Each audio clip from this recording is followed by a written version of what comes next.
On tonight's summary of the Israel-Hamas War, Day 165. The IDF operation in Al-Shifa Hospital continues. The IDF is reporting that 50 Hamas operatives have been killed and 300 Palestinians have been arrested.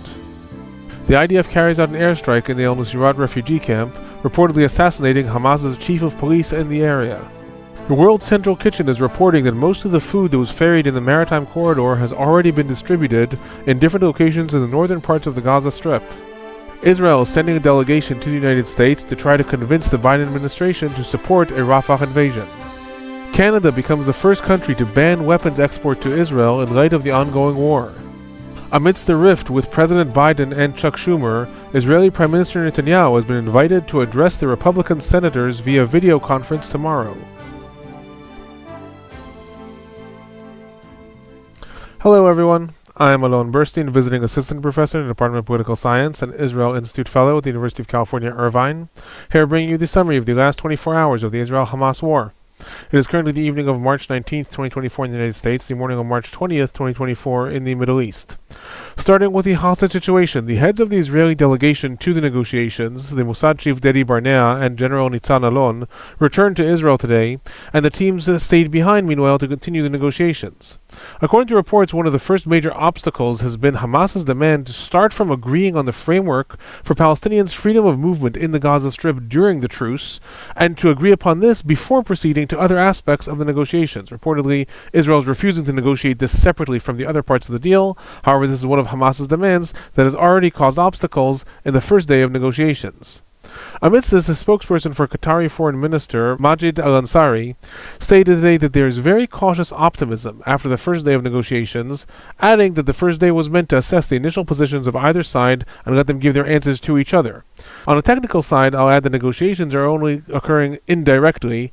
This essentially means that the Israeli delegation and the Hamas delegation are staying in hotels or residences not far from each other, and the Qatari negotiators are traveling from one to the other with messages, which also sometimes leads negotiations to be a little more cumbersome and take more time.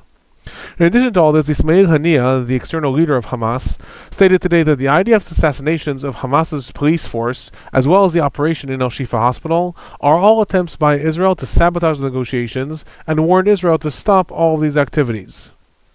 Moving on to the Gaza Strip, there were no rockets or mortars fired from the Gaza Strip towards Israel in the last 24 hours. Regarding the fighting in the Gaza Strip, the northern parts of the Gaza Strip, the IDF operation in Al-Shifa Hospital is continuing, leading to scores of Palestinians evacuating the compound, joining other Palestinians who are also evacuating the Ramallah region, following the IDF instructions and heading down south. Ongoing battles were reported in the region, and the al-Qassam brigade specifically reported intensive gun battles within the hospital compound as well.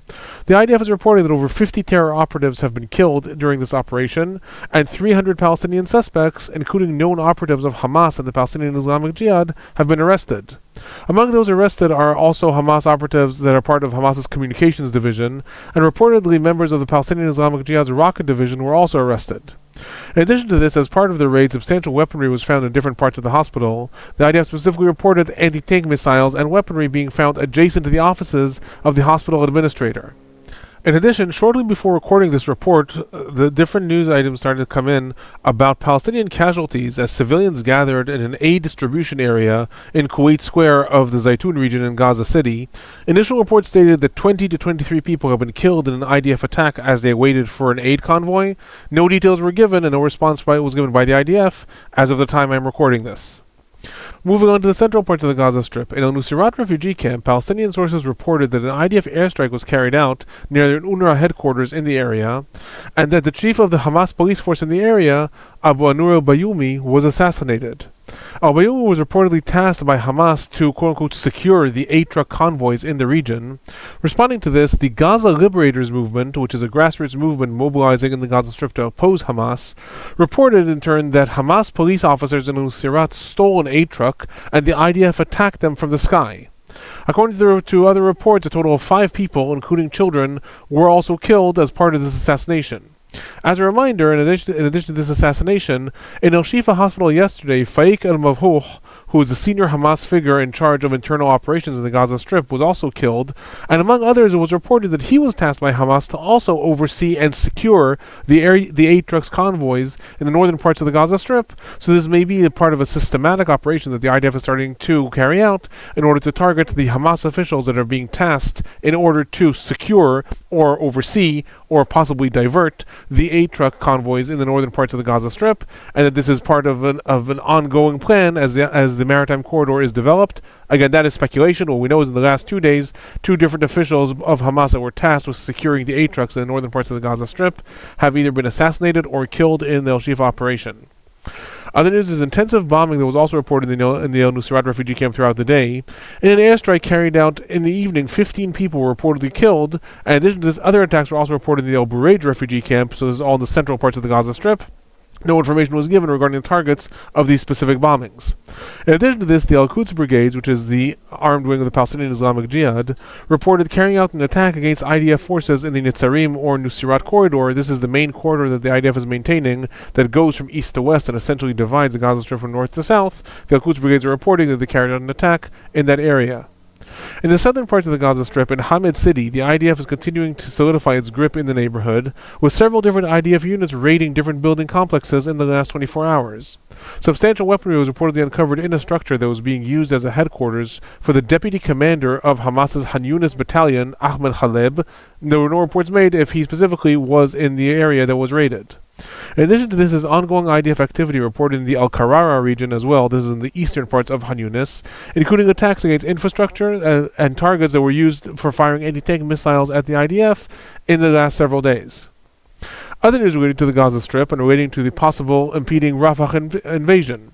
Following the conversation yesterday between U.S. President Biden and Israeli Prime Minister Netanyahu, an Israeli delegation that includes the head of Israel's National Security Council, Tzachi Hanegbi, Minister Ron Dermer, who's one of Netanyahu's closest confidants, and a member of the IDF's unit for coordinating activity in the Palestinian territories, are all going to travel to Washington, D.C. in order to discuss the planned Rafah operation. While sources in Israel confirmed this today and repeatedly stated that Netanyahu is adamant that a Rafah invasion is going to take place and these delegates are going to D.C. in order to explain it to the U.S. administration, in the United States, the administration stated something slightly differently.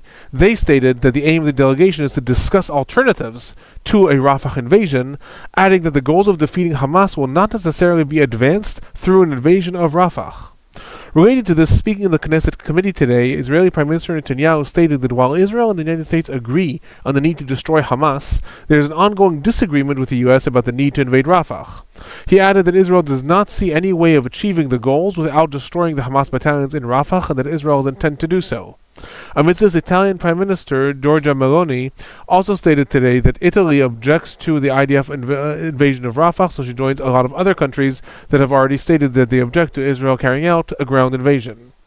Regarding casualties, 1 IDF soldier is reported killed in the Gaza Strip in the last 24 hours, bringing the total number of IDF soldiers killed in the Gaza Strip since the invasion began to 251.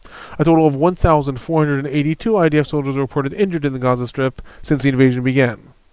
The Palestinian Health Ministry in the Gaza Strip is reporting that 93 Palestinians were killed in the Gaza Strip in the last 24 hours, bringing the total number of Palestinians killed in the Gaza Strip since the war began to 31,819. 73,934 Palestinians were reported injured in the Gaza Strip since the war began. I remind everyone that according to IDF estimates, some 13,000 Hamas and Palestinian Islamic Jihad operatives have been killed in the Gaza Strip since the war began, and according to the latest reports, some 12,000 have been injured, so this may be the ratio out of the total number of Palestinians that were killed. The IDF, however, does not put out any reports on what is the total number of Palestinians that it estimates have been killed. Moving on to the humanitarian situation in the Gaza Strip, the World Central Kitchen reported that the majority of food that arrived in the first aid ships that entered the Gaza Strip has been successfully distributed in the northern parts of the strip. The report adds that the food amounts to roughly 500,000 meals that have been distributed in the last several days. According to reports, these initial ships that came in were supposed to be a pilot for the maritime corridor to see how it's going to operate. So far, it appears to be operating with relative success. Other news related to the humanitarian situation, Reuters reported today that in the United States, both Congress and the White House are advancing legislation to freeze UNRWA's funding until March of 2025, so in another year from now. This stands in contrast to other countries that since the big suspension of all of UNRWA's funding have restored the funding including the EU, Australia, and a string of other countries. Other news, responding to the statement yesterday of the director of UNRWA, Philip Lazzarini, when he stated that Israel is denying his entry to the Gaza Strip, the U.S. State Department stated today that free movement of all international aid workers, including UNRWA, are an essential part of facilitating humanitarian responses in Gaza. And related to Israel's actions regarding the humanitarian situation, Walter Turk, who is the UN High Commissioner for Human Rights, stated today that the measures used by Israel to destroy Hamas, including limitations imposed on humanitarian aid entrance, mass uprooting of people, and destroying infrastructure, alongside using starvation as a weapon of war, may all be considered war crimes. So it has been noted in the last several days, specifically by the foreign minister of the EU, that he started to say that Israel is using hunger and starvation as a weapon of war, which unto itself is a war crime. Now this statement was made by the UN's High Commissioner on Human Rights. He has said that it is possible this is happening. However, it is still an escalation in the accusations against what Israel is doing. Moving on to the West Bank, there was a Palestinian attack carried out in the Ozvagon forest near the Gush Etzion junction. 2 Shabak operatives were injured in this attack. They managed to fire back at the attacker. He was shot and killed. Rumors spread throughout the day that the Palestinian attacker, Ziad Humran, was possibly invited to a meeting with the Shabak operative, since it is very uncommon that Shabak operatives would have been in a forest when a Palestinian launched an attack against them. The security organization, however, denied this and said that the Shabak operatives were in the area and that they stopped a much larger attack. That is all the information that has been published. Regarding IDF activity, substantial IDF activity was reported in the Balata refugee camp near Nablus. Reportedly, explosive devices and roadside bombs were located and destroyed. Other IDF activity was reported in the areas of Hebron, the village of Azun near Kalkilia, and El Masara near Bethlehem. 9 Palestinians were reported arrested in the West Bank in the last 24 hours. Other news, the IDF reported today that a 43-year-old Palestinian was shot and killed by the IDF near Nablus. According to the report, the IDF responded to a settler report that a Palestinian was attacking a child in the area. The IDF then arrived at the scene and did not find such an attack. However, there were confrontations going on between settlers and Palestinians, and the IDF reportedly shot one of the Palestinians as stones were being thrown. It was reported that the incident is being investigated by the IDF. Moving on to the northern parts of Israel, southern parts of Lebanon, there were barrages of rockets fired from Lebanon towards the northern parts of Israel in the last 24 hours. However, again, I'll state, as yesterday, that compared to the escalations of the last several weeks, the barrages today and the retaliations today have been relatively low level. Barrages of rockets were sent towards the areas of Kiryat Shmona, Goma Junction. There was also a barrage towards Kibbutz Menara. 2 IDF soldiers reported injured in that barrage. An aerial target, likely a Hezbollah drone, was also reportedly intercepted by the IDF in the Shushan region in the northern parts of Israel. Regarding IDF activity, IDF warplanes are reported to have targeted Hezbollah military structures in the areas of Ita Sha'ab, Misal Jabal, and Adaisa. Earlier in the day, a structure was also attacked in the areas of Meruhin after the IDF identified Hezbollah operatives in that structure. Other news, the IDF Arabic spokesperson published several different tweets today showing photos of the Islamic Health Network, that is an NGO that operates in southern Lebanon, however under the auspices of Hezbollah and the Amal movement. In the photos that were shown, the IDF spokesperson was trying to show that medical facilities and ambulances are being used by these organizations for terror purposes. Pictures showed ambulances being used to transport Hezbollah operatives and possibly weaponry, and the IDF spokesperson added that the ambulances are operating in the Kila village by the Sheith clan, headed by Hassan Muhammad Sheith, who is known in the village to be part of the Hezbollah operations. The image also showed ambulance drivers who, after their death, Hezbollah acknowledged were actually operatives of the group, and it was also shown that they were driving ambulances at some points, and later were credited by Hezbollah as being part of the movement. Other news related to Syria. The Syrian Human Rights Observatory reported that 3 missiles were fired by drones in the El Miadan region of Deir ez-Zor. Hours later, the Saudi Al-Hadath network reported that 5 senior officers in a pro-Iranian militia, including among them a Hezbollah officer, were killed in this attack. It was not reported, as of the time I'm recording this, which militia these belonged to, or if the IDF was retaliating to a specific attack, or what exactly was happening. Likely we'll find out more about this tomorrow. However, if in fact 5 senior officers in a pro-Iranian militia were targeted, this is quite an escalation. It is possible this is a retaliation to an attack of the Islamic brigades in Iraq, who reportedly carried out 2 drone attacks against IDF bases in the last weeks. Remains to be seen. Moving on to some of the regional developments in the last 24 hours, the IDF confirmed that the object that crashed in the area north of Eilat, that is the most southern city in Israel, on Sunday, was in fact a cruise missile that was launched by the Houthis. Reportedly, it managed to penetrate Israeli airspace and was being monitored. The IDF did not give more details as to why the missile was not intercepted. This is the first time that the Houthis managed to fire a missile that actually penetrated Israeli airspace and managed to crash.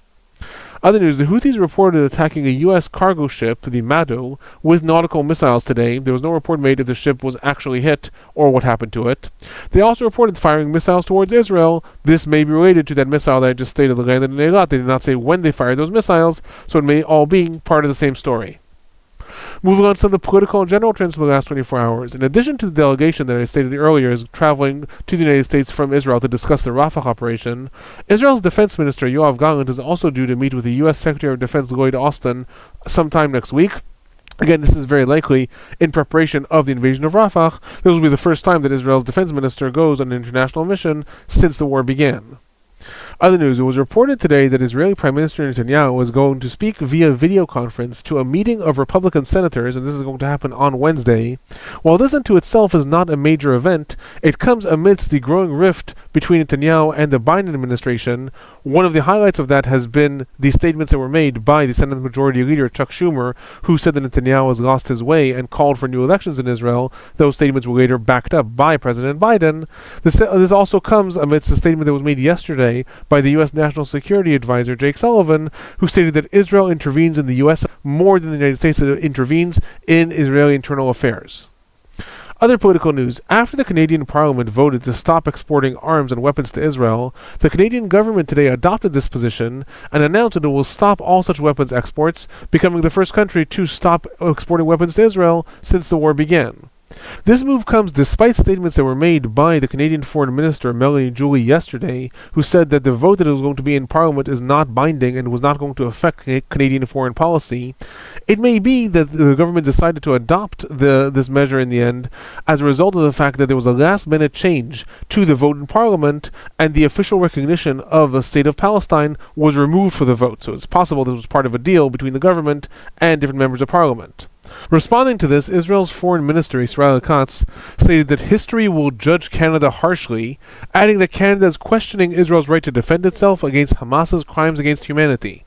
It's important to note that while Canada is not a large weapons supplier of Israel, and Canada has already in recent history held up shipments of armored vehicles to Israel. In Israel, there's reportedly grave concern from a domino effect of pressure being mounted on other countries to do the same thing, particularly in light of the fact that Canada is known to be one of the friendlier countries to Israel, and also one of the countries that has sort of an international moral compass that usually sides with the right side of history.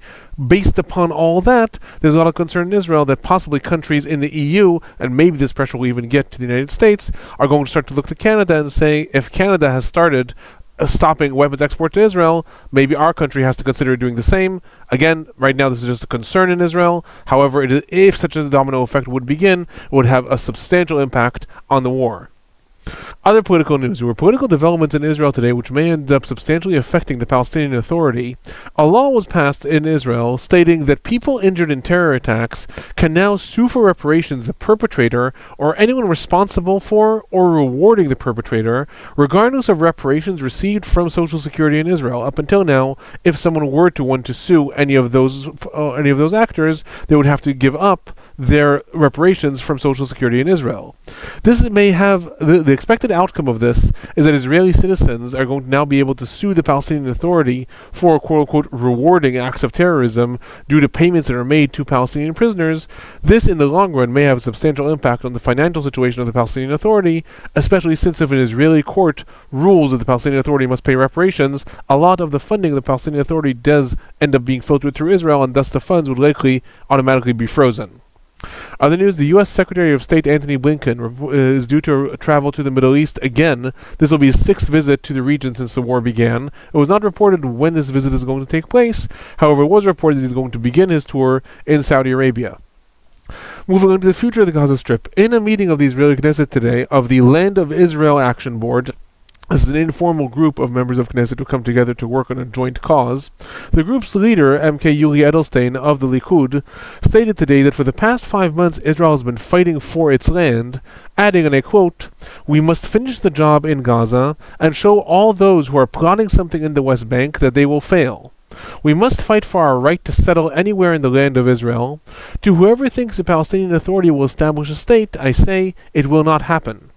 He added with regards to the Palestinian Authority that the previous concept of good guy and bad guy no longer works, stating, and again I quote, "There are no good guys. Abu Mazen, meeting Palestinian Authority Chairman Mahmoud Abbas, is not a good guy, and certainly Barghouti, again meaning Marwan Barghouti, is not as well. They are murderers, these are terrorists, subhumans, whose entire essence is murdering Jews and destroying the state of Israel." He concluded by saying in English, "Bad guys, very, very bad guys." Other news, in a closed debate in the Knesset Committee on Security and Foreign Affairs, the head of the opposition Labour Party, Merav Michaeli, reportedly also challenged Prime Minister Netanyahu 4 times regarding what will constitute a complete victory in the Gaza Strip, adding that Hamas cannot be defeated without bringing the Palestinian Authority back into the area and questioning what is the plan for the day after for the future of the Gaza Strip. Netanyahu, according to reports, did not give an answer to what would constitute complete victory, although he repeatedly attacked the idea of bringing the Palestinian Authority to Gaza, stating, "Bringing the Palestinian Authority into Gaza is bringing an entity committed to Israel's destruction into the area. There is no difference between their goal and Hamas's goal.